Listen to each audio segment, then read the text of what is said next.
Alors aujourd'hui, Station Bis, c'est un réseau de location essentiellement dédié au vélo électrique. On fait de l'animation dans les massifs.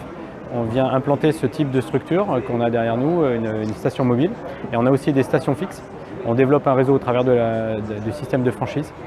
L'idée aujourd'hui, c'est de s'implanter au plus près des massifs, comme je disais, pour accueillir les utilisateurs de vélos électriques et d'apporter des services sur les parcours.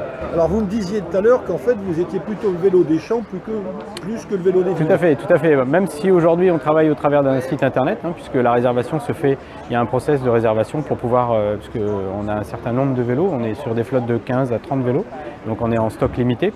L'idée c'est de pré-réserver sa sortie, de profiter effectivement des différents parcours qu'on propose sur chaque site.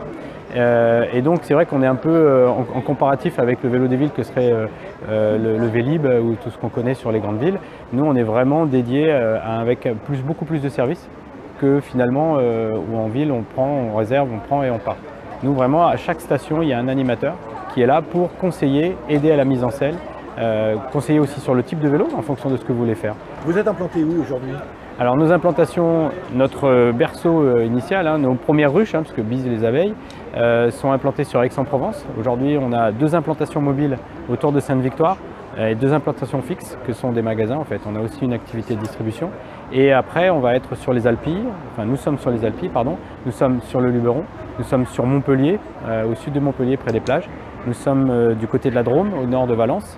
Et on a d'autres projets dans le nord de la France, au-dessus de Paris, sur la Normandie. On est sollicité dans l'Aveyron, dans le sud-ouest. Donc en fait, le réseau aujourd'hui est en train de s'étendre et il y a de plus en plus de petites ruches qui s'installent.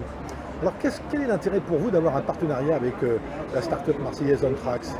Alors nous, on mise tout sur le service. Comme je disais tout à l'heure, on est en comparatif du vélo des villes. On veut vraiment apporter un support à nos clients. Et donc aujourd'hui, le guidage, on utilise traditionnellement des roadbooks quand on veut faire une randonnée en vélo aujourd'hui.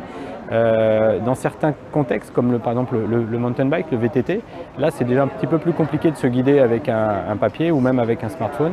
Et l'idée de travailler avec OnTrax, c'est justement d'apporter un service supplémentaire à nos clients pour être en toute autonomie et d'être guidé comme le propose le système, je dirais intuitivement sur les parcours.